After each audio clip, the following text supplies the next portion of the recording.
welcome to SOH, best office hours in the universe, thanks to you, because you're part of it. This is 2023 AP Physics 1, and we are going to look at problem number 3. You know that this year you will have 4 problems and a bit longer time to solve them, but all these concepts are going to be there, especially rotation. Rotation is having a huge importance in all these problems of AP Physics 1, so we have to cover them clearly. You will have 1 or 2 about them. Okay, let's read the problem in general. Let's see what we have to do. If you want to stay longer, good. Otherwise, you can try to solve it and come back. And remember the goal. What's the goal? To be better than I? Yeah, I'm sure you can. So, what do we have here? We have, this is a nice problem. I have seen this in first year college many times. Because you have a spring that rotates, so you have an unstretched length. And then you add some length when you start to spin it. But the centripetal force has all the length of it, while the Hooke's law has only the additional length. So it's a nice problem that has two different variables on both sides, the 2 different lengths, and they don't cancel out or they don't simplify easily. Okay, well, let's read this. So it says blah, blah, blah, blah, which is amazing. But what we basically have is this situation where D2 is greater than D1, and they say to draw the forces, and we have a proportion. So if D2 is greater than D1, one of the arrows is going to be longer. What comes next? We have to say the reasoning, why that happens, so Hooke's law. Then the speeds, whether the speed is larger or not. It's a bit tricky because if you go farther, the speed is going to be larger because it has to cover a larger circle. But of course you could say, well, maybe the speed is going to be the same or maybe lower, I don't know. Well, since we are going to be farther away, and the centripetal force is v squared divided by r, there is kind of a, both terms compete against each other. We would say if the force increases, because we are farther away, right, more centripetal force, then v should be also increasing. But, there is v squared divided by r. The argument will be that v squared has a greater power to the 2 than r in the denominator. So let's say v has more weight, and then v increases. Why is going to be the centripetal force greater when we move out instead of less or equal? Because when we move out, we stretch the spring more and more, so it will be more force, more Hooke's law. And remember, the centripetal force is the resultant, is the net force of the system, of the radial forces, okay? So, yeah, it's going to be greater, and then probably, then we do the quantitative analysis, so the net force is going to be Hooke's law. I don't like that sometimes they express your answer in terms of all these variables. Sometimes you only need 1 or 2, not all of them. When I write this kind of problems, I say express your answer in terms of all or some of these quantities. So otherwise it gives the idea you have to use all of them, and it's not true. And then derive the equation. So okay, cool. And then if it's consistent or not. If it's not consistent, we are not doing well. So hopefully it will be consistent. So that's it. Try to solve it and come back whenever you're ready. And I'm going to start here talking to myself while you do it. So what do we have here? Okay, we have to plot the arrows. One arrow is here, and the other one, just make it larger. That's it. Okay, D1 and D2, and D2 is greater than D1. That's it. That's all what they want. Okay. Maybe they want a better arrow than mine, but that's it.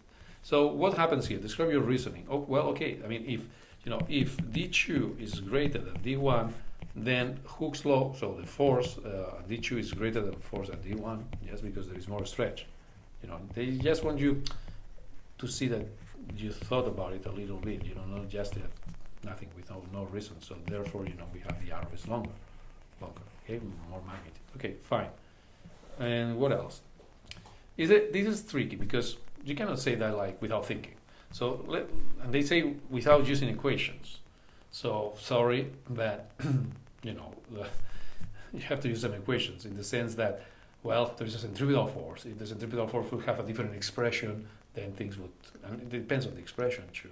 So we have to think a little bit about it. But what we can say is the following: if D2 is greater than D1, the spring force is greater, right?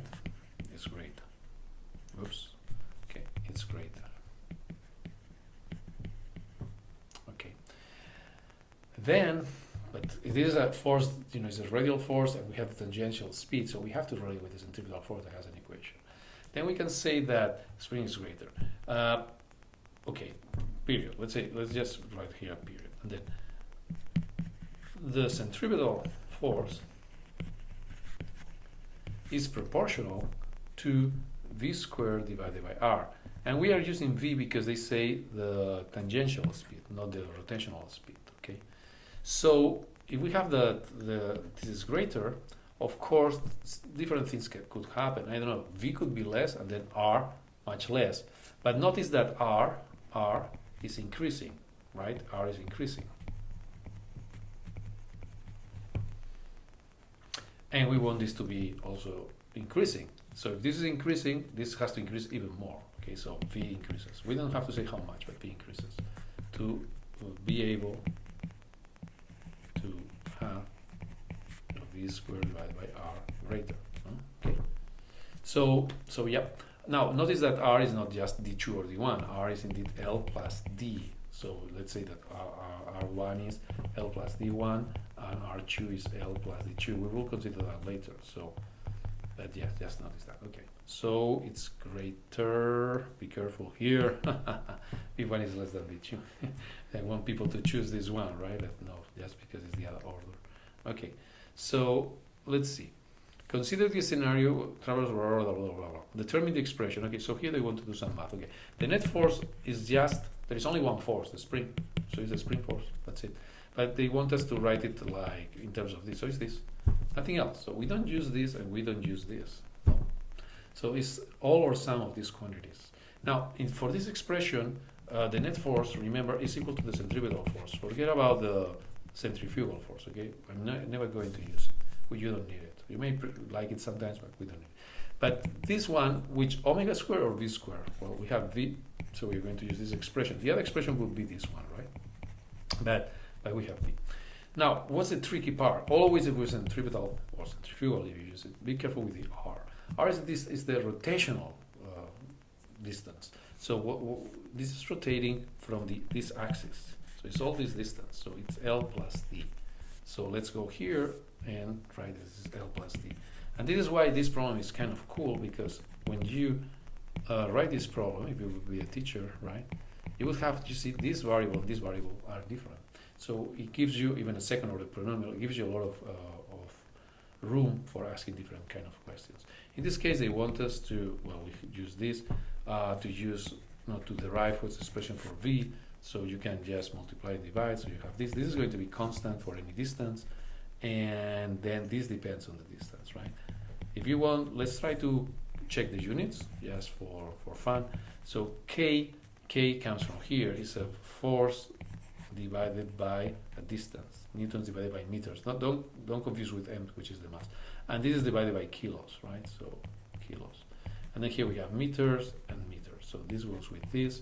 And then what do we have here? The square root of kilograms and a square divided by kilos and another verb, so the square root of meters squared divided by s squared ms. Woo! And this is important, because if you get wrong any of these terms, then it's sad, right? So well, this is the result. Let's see. What is the next question? Yes, of course, always, of course, always.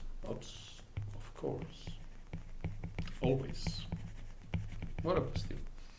But now we're going to try to prove it. Let's see, v2 divided by v1, okay? So this term is the same in both of them, forget about it. So you're going to have d2, L plus d2 divided by this, right? And then with some algebra, you can do this, and then this. And you can see how both terms in the numerator are greater than 1. So you have something that is greater than 1, and therefore v2 is greater than v1. So great, we confirm it. And that's amazing. So we are the best, and that's it. What we want is next, okay? See you in the next one. Let's do this. Bye.